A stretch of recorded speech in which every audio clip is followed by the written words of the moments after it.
ਸਤਿ ਸ਼੍ਰੀ ਅਕਾਲ ਜੀ। ਅੱਜ ਅਸੀਂ ਤੁਹਾਨੂੰ ਅਰਬੀ ਸਬਜ਼ੀ ਬਣਾਉਣਾ ਸਿਖਾਵਾਂਗੇ। ਉਹਦੇ ਵਾਸਤੇ ਅਸੀਂ ਅੱਗ ਬਾਲ ਲਈ ਤੇ ਕੜਾਹੀ ਰੱਖਾਂਗੇ। ਹਾਂਜੀ, ਇਹਦੇ ਵਿੱਚ ਹੁਣ ਅਸੀਂ ਰਿਫਾਈਂਡ ਆਇਲ ਪਾ ਲਾਂਗੇ।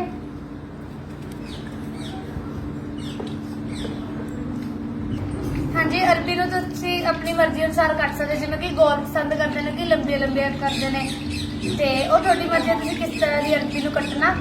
ਤੇ ਇਹਨਾਂ ਨੂੰ ਅਸੀਂ ਛਿੱਲ ਕੇ ਇਸ ਤੋਂ ਬਾਅਦ ਧੋ ਕੇ ਚੰਗੀ ਤਰ੍ਹਾਂ ਸੁਕਾ ਲਾਂਗੇ ਤੇ ਇਹਨਾਂ ਦੇ ਛੋਟੇ ਛੋਟੇ ਪੀਸ ਕਟਿੰਗ ਕਰ ਲਾਂਗੇ, ਜਿਵੇਂ ਅਸੀਂ ਪਹਿਲਾਂ ਕੁਝ ਪੀਸ ਅਸੀਂ ਕਟਿੰਗ ਕਰਕੇ ਰੱਖ ਰੱਖੇ ਨੇ। ਜਿਵੇਂ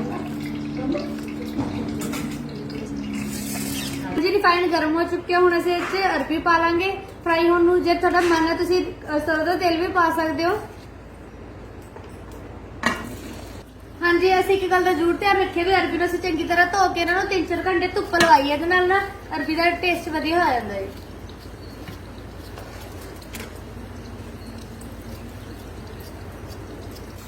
ਹਾਂਜੀ, ਹੁਣ ਅਸੀਂ ਇਹਨੂੰ ਚੰਗੀ ਤਰ੍ਹਾਂ ਫਰਾਈ ਕਰਾਂਗੇ।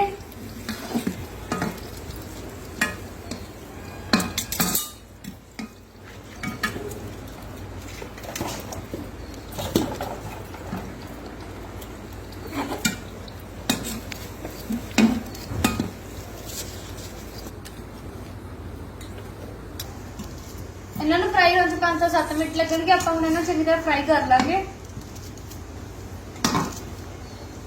ਦੇਖੋ ਜੀ, ਅਰਬੀ ਫਰਾਈ ਹੋ ਚੁੱਕੀ, ਹੁਣ ਅਸੀਂ ਇਹਨੂੰ ਕੱਢ ਲਾਂਗੇ।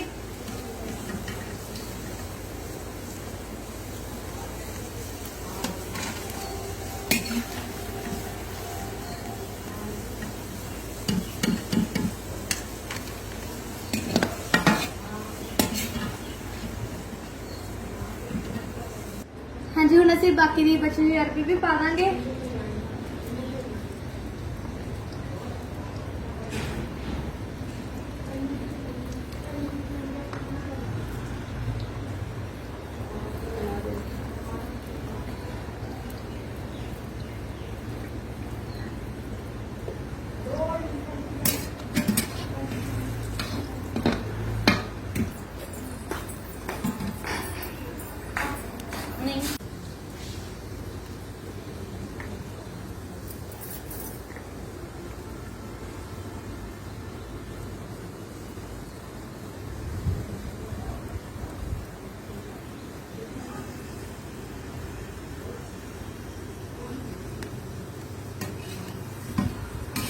फ्राई होगी, होना चाहिए, कट लांगे।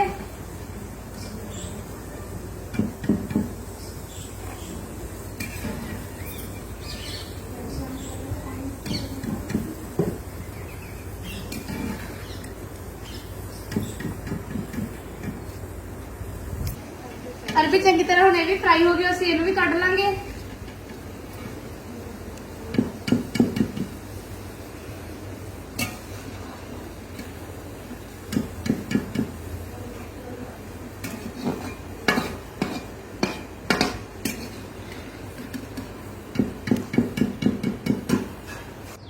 जीरा पावांगे पहला, फिर प्याज। हाँ जी, हुण असीं इहनूं ब्राउन होण तक भुनांगे प्याज़ां नूं। असीं जिहड़े तेल दे विच फ्राई कीते सीगे अरबी, असीं ओही तेल दे विच हुण तड़का लगा रहे हैं।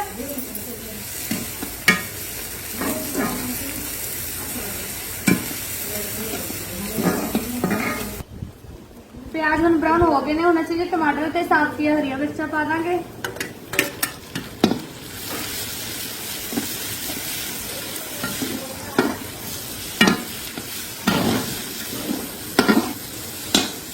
असीं नमक पावांगे,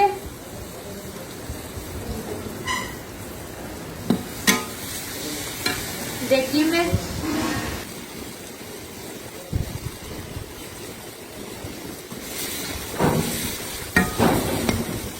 चंगी तरह मिक्स कर लांगे जी।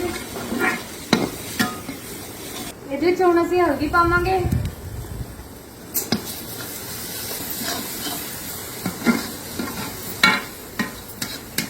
हाँ जी, हुण इहदे विच असीं फ्राई की हुई अरबी पा देंगे।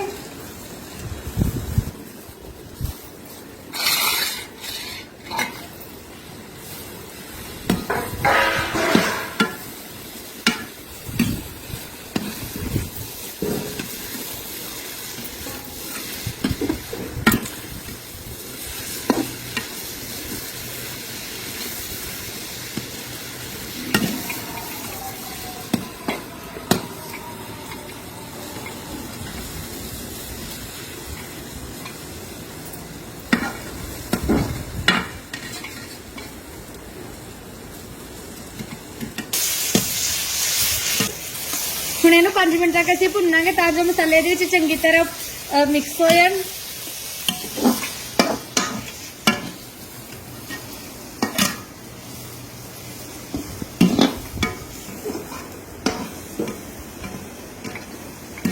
ਤੁਹਾਨੂੰ ਸਾਡੀ ਰੈਸਪੀ ਕਿਵੇਂ ਲੱਗੀ ਜਰੂਰ ਦੱਸਿਓ ਤੇ ਘਰੇ ਜਰੂਰ ਟਰਾਈ ਕਰਿਓ ਤੇ ਅੱਗੇ ਤੁਹਾਨੂੰ ਮਿਲਾਂਗੇ ਨਵੀਂ ਰੈਸਪੀ ਨਾਲ ਤੇ ਅਗਲੀ ਵਾਰ ਤੁਹਾਨੂੰ ਸਿਖਾਵਾਂਗੇ ਅਸੀਂ ਸ਼ਾਹੀ ਅਰਬੀ। ਧੰਨਵਾਦ ਜੀ।